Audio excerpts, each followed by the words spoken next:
Hello students, इस video में आपको समझाऊंगा, इतना इजी करके बताने वाला हूं ना कि प्रोकैरियोटिक्स और यूकैरियोटिक्स में डिफरेंस क्या होता है। ठीक है, ये बहुत इजी करके समझाऊंगा। एक डायग्राम अगर आपको बनाना आता है, एक छोटा सा रफली फिगर आपको बनाना आता है सेल का, तो उससे आप इन दोनों के बीच में डिफरेंस इजी लिख सकते हैं, थोड़ा इजी हो जाएगा। तो मैं वीडियो को शुरू करता हूं और वीडियो आप एंड तक देखना। चीज़ें बहुत सिंपल बताऊंगा, इतनी सिंपल कि आपको ये दिमाग में बार बार पढ़ने की भी जरूरत नहीं पड़ेगी। ठीक है, तो हम बात कर लेते हैं। यहाँ पे पहले मैं एक छोटा सा यहाँ पे रफ डायग्राम बना लेता हूँ, यहाँ पे छोटा सा।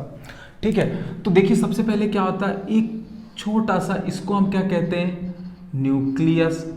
ठीक है, उसके बाहर क्या होता है, पूरी तरीके से जिससे सेल मेम्ब्रेन होता है, जिससे पूरी तरीके से पैक होता है एक सेल। अब उसके बाद क्या होता है, यहाँ पर आपको पता होना चाहिए साइटोप्लाज्म होता है।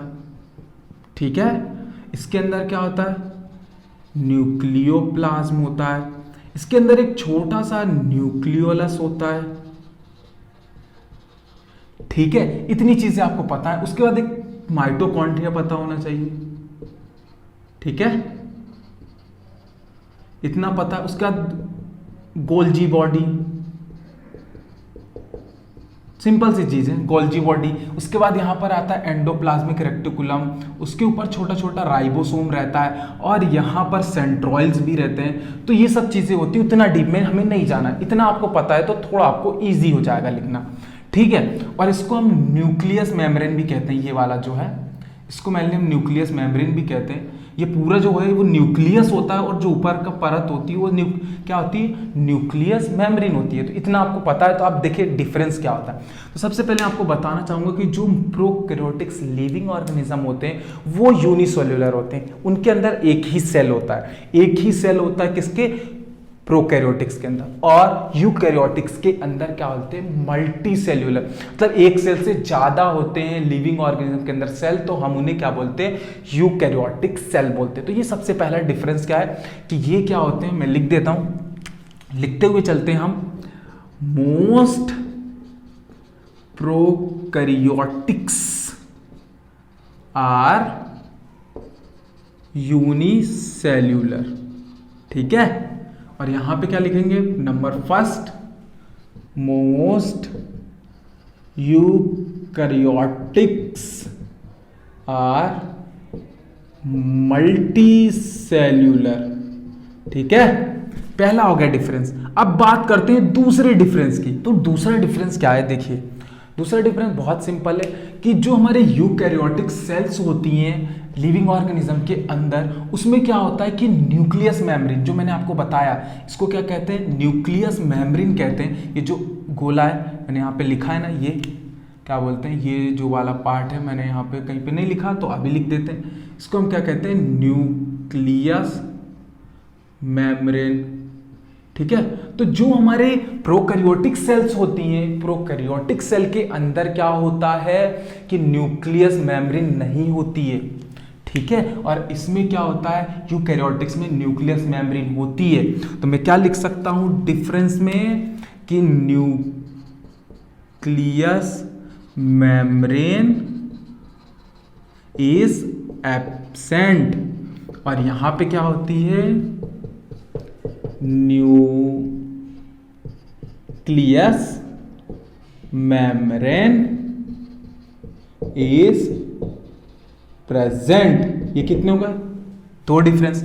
अब बात करते हैं तीसरे डिफरेंस की। अब समझते तीसरा डिफरेंस क्या होता है। दूसरा तो मैंने बताया न्यूक्लियस मेम्ब्रेन नहीं होती, उसी तरीके से जैसे न्यूक्लियस मेम्ब्रेन नहीं होती, ठीक उसी तरीके से जो हमारा न्यूक्लियोलस है वो भी एब्सेंट होता है इसके अंदर। ठीक है, न्यूक्लियोलस इज एब्सेंट। ठीक है, और यहां पे क्या है, न्यूक्लियोलस इज प्रेजेंट।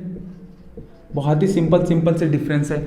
अब इसके बाद मैं फोर्थ डिफरेंस की आपसे बात करूंगा। तो देखिए फोर्थ डिफरेंस क्या होता है कि इसमें सेल डिवीजन बहुत ज्यादा फास्टली होता है, इसमें थोड़ा सेल डिवीजन होने में टाइम लेता है। तो cell division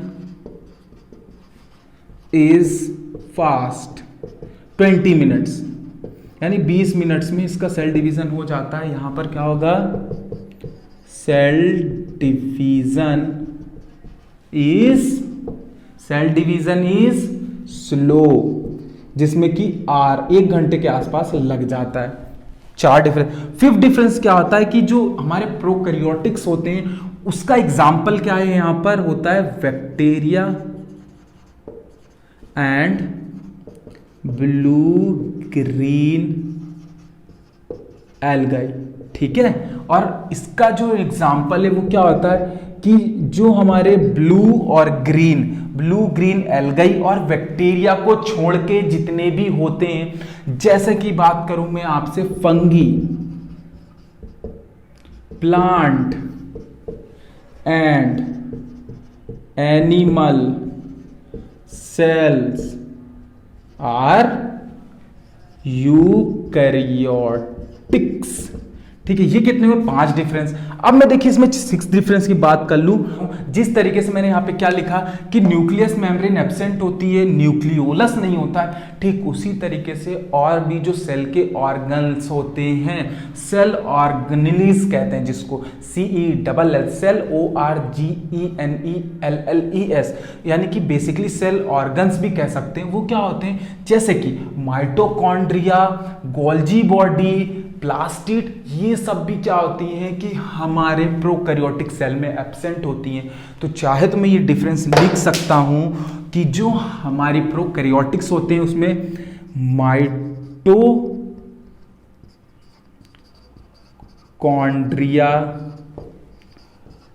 Golgi body, plastids are absent, नहीं होता है। और इसमें हम क्या लिख सकते हैं? इसमें तो बेसिकली सारी चीजें होती है, तो आप अपने मन से लिख लेना, all cell organelles are present, simple से, ठीक है। इसमें क्या होता है? ये एब्सेंट होती है, बहुत सारी चीजें कम होती है प्रोकैरियोटिक में।